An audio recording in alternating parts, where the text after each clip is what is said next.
Good day, everyone. How are you all doing? And how has been our day? Yeah, I'm Ashimalo Taiwo, and I'll be your tutor for today, teaching you on how to use Google Form for your assessment, your quizzes, your assignments, and many other things for your students in order to ease yourself of stress and also for to reduce workload on you.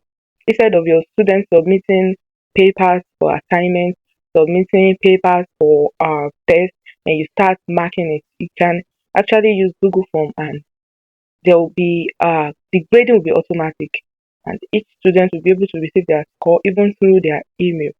So let's dive in into it fully. So this is my I'm trying to record my screen so that you'll be able to see exactly what I'm doing. So the first thing I will advise that you have on your phone is your Chrome. Please have Chrome on your phone. Through your Chrome, you'll be able to see a lot of tools by Google. Now, so the first thing is you click on your Chrome, like the way I'm doing. This is my Chrome. Then you see something, a symbol, a sign that is looking like an arrow pointing up, or probably like a house at the left side of this Chrome page. You click on it and we allow it to load. After clicking on it, it will bring this, and you are going to see nine dotted lines. Yeah, nine dots rather, nine dots, not dotted lines. Nine dots, three rows, three columns. So you are going to click on that. When you click on that, it's going to bring a lot of Google tools that you can use. But today we'll be focusing on Google Forms. So you go check your forms, you check this is forms, then you click on your form. We are still waiting for it to load. There are a lot of things that you can do on your phone. A lot. And it's very, very simple. So it's still loading. So this is exactly what your Google form is going to look like. It's untitled, you've not done anything on it. So I would want us to dive in very quick into it. Now, the first thing you do is to title your form. Probably you are giving out a test. Let's say, for example, you are giving out a midterm test on mathematics to your students. So you title the form mathematics test or midterm mathematics and midterm test for mathematics, anyhow you want it. So you title your form by clicking here. Let's say mathematics midterm test. Can you see that? Or let's just put in mathematics test. Yes. Then you will see there are a lot of tools. You can bold it, you can italize it, you can underline it, anything that you want to do. Just highlight it. You can bold it like the way I just did. You can decide to italize it, you can decide to underline it, and if it is not necessary, you can remove it, remove the italics too. Then we have something else. We have form description. Under this, you can put it that mid-term test. Mid-term test. Now you've titled your form. You can also go here.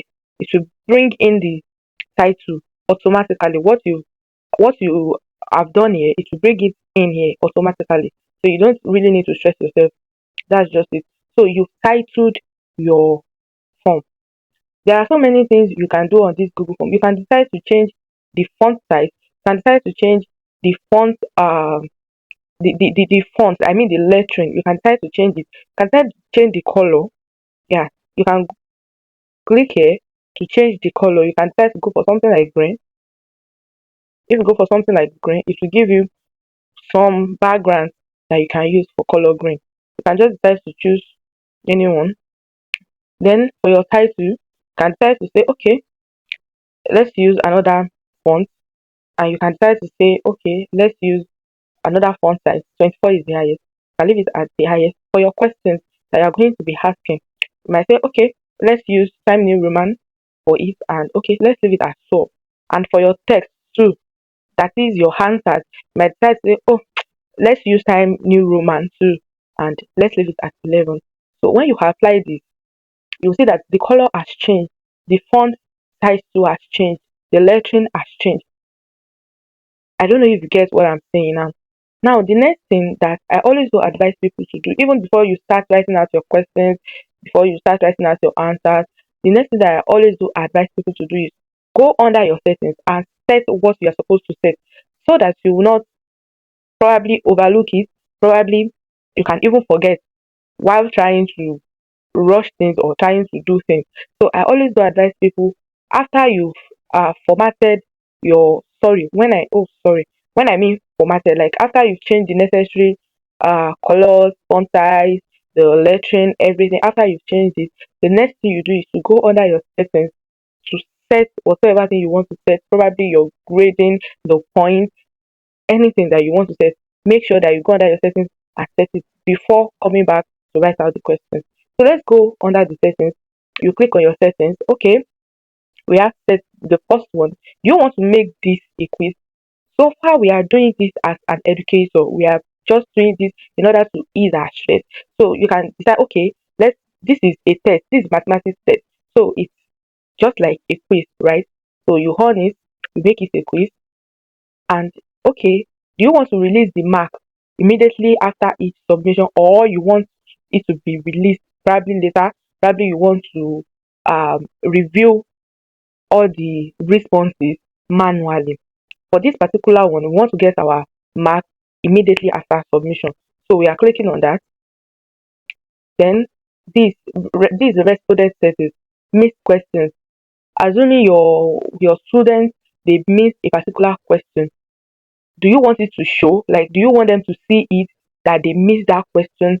You know, when the answer is supposed to be B and you chose A, do you want your students to see it that B is the correct answer instead of A? So this is what that means, missed questions. So we've earned that answers too. Do you want your students to be able to see the correct answers? Yeah. Then point values. How many points would you like to assign to each question? The issue with okay, let's go on. So we've on that. Okay, you might decide to change this. Probably you want yours to be 5 points per question. Now we are going to responses. Collect email addresses. Respondents will be required to sign into Google. If you are dealing with students, like I mentioned, then you should collect verified email addresses so that just any person will not be able to just submit the quiz when they see the link, so that it will be strictly by your students. So you click on the verified, then send respondents a copy of their response. Do you want them to see a copy of their response of their mark? Probably probably the quiz is over 20. Do you want them to see what they scored? Yes, we want them to see it. It will be sent directly to their mail, to the mail that is being received. Now, so we say always allow response editing. No, we do not want that. Limit to one response. This means we are honing this. It means that it will be required to sign in to Google. Now the next thing is your presentation. Do you want to show progress bar? We don't really need that. Shuffle question order. Okay, yes, we might decide to do this. You know, something like there was a time when Jambo was still using PPT, that paper pencil test. You know, their questions used to come out in forms. Like you see, is it form or type? Like three people might be writing the same question, but the way it is being arranged will be different. I don't know if you get that. So you can decide to okay shuffle question order so that what is appearing as number one for the first student might be appearing as number five for second student. Do you get it now? Now, confirmation message. You can decide to edit this. Your response has been recorded. It was there. You can decide to edit this to thank you. Just thank you. Then you save. Now, any other thing. So you've actually set everything needed in this.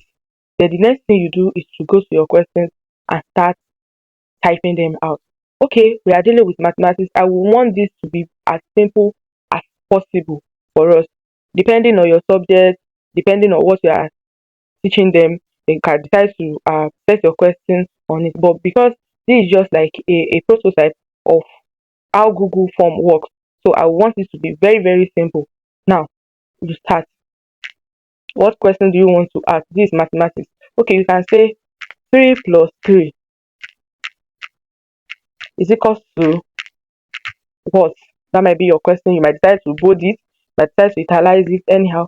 Now, this is your, we have a lot of ways in which you can receive your answers depending on the question that you are asking. 3 plus 3 is equals to what? You do not need a short answer for this. You do not need a paragraph for this. You can use multiple choice. You can use check boxes. You do not need a file upload for this. You do not need linear scale for this. You do not need rating for this. You do not need date. You do not need time for this. But you can use multiple choice and check boxes. Okay, let's use multiple choice. Option 1. Then you start typing in your options. Okay, let's say option 1 is 5. Then you had other option. Okay, let's say 4. You had other option. Okay, let's say 6. That's our answer. Then you had the last option. Let's say 2. Can you see this now? Now, the next thing that you do, you can make this to be, it should be a compulsory question. If it's a compulsory question, you make sure you on the required button. That is, this particular question is required. If if one of the students failed to click on any of these options, the person will not be able to submit. So you make sure that you put it, you click it on the required tool. Then the next thing you do is to set in your answer, and this is how you do that. You go under this.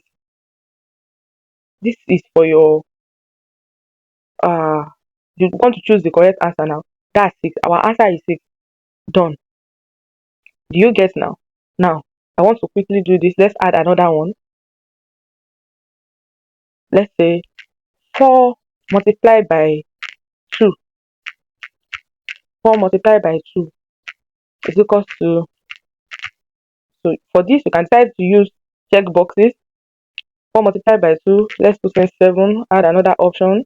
Let's put in 8, that's our answer, add another option. Let's put in 16, add another option. Let's put in 9. Then you go down to choose your, oh sorry, this this is supposed to be, let's say 4. Yeah, so you go here to choose your correct answer. You click here, our correct answer is 8. Now, done. Let's add one more question to it. One more. Now you can say, okay, 600 divided by 60. 600 divided by 60 is equals to what? And you decide to, now let's say 600 divided by 60 is equals to what? Then your option 1 can say 50. You add another option, you can say 120. You add another option, you can say 200. Then you had another option in which you can say 100. You know 100 is our answer. Then you come here to give the correct answer. You click on the correct answer and done. Now we are done with our questions. You might decide to give 15 questions, 20 questions, depending on you as a teacher. Now the next thing you do is to publish this. The next thing you do is to publish this. Now, how do you publish it? Sorry, please, I want to check something.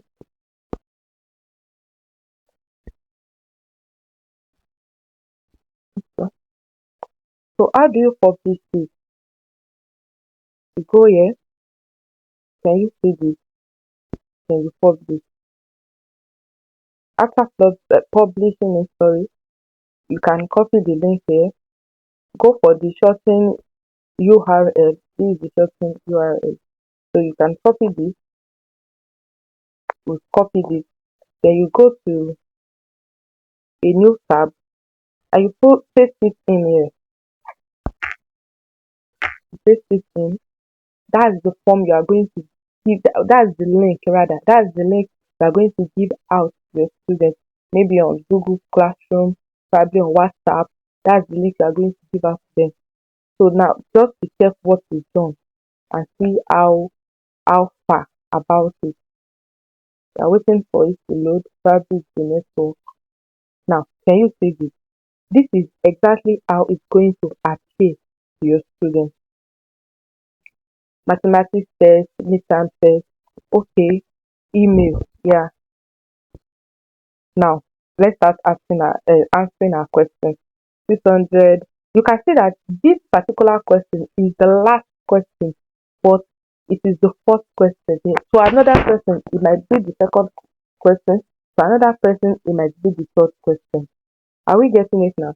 So probably I'm your student and I just want to answer this. Okay, 600 divided by 60. Let's say I missed this. I decided to pick 120. 4 multiplied by 2 is equal to, okay, that's it. That's simple. Okay, 3 plus 3 is equal to, okay, that's it. That's simple. Then, oh, it's time to submit. Can you see this? You can view your score immediately because this is automatic grading. Automatic grading. You can view your score. Now, let's view our score. Can you see this? It means I missed the first. I got 7/12. I missed the first one. Oh, wow. I got the second one and I got the third one. Can you see this now? Can you see this? Like you can literally get your score immediately after the test. A copy of this would have been sent to my email. So I can still check through my email. So this is just Google Form. Google Form is very, very simple. You just have to use your initiative and your intuition in setting the questions. But this is there is a clause, not really a clause, but when you are asking questions, maybe like essay questions that these students, they would have to write maybe short paragraph, maybe long paragraph, you might not be able to use the automatic grading because you will not be able to assign points. Even if you are able to assign points, Google will not be able to know how, like, the exact way you want it to be graded. So you might have to go for the manual grading when you are doing short paragraph, long paragraph, and all. But when you are dealing with objective questions, this is the best. The grading, the immediate grading, that is the best you can uh do. So this is Google Form. Very, very simple. If you have any other question on it, you can come into my DM at any time, at any point. Just enter my DM and tell me what you are having issue with, and I will be there to explain. Thank you once again for attending this training. I remain your favorite educator, Taiwo Asimolowo. We will meet in the Google Classroom training. Thank you.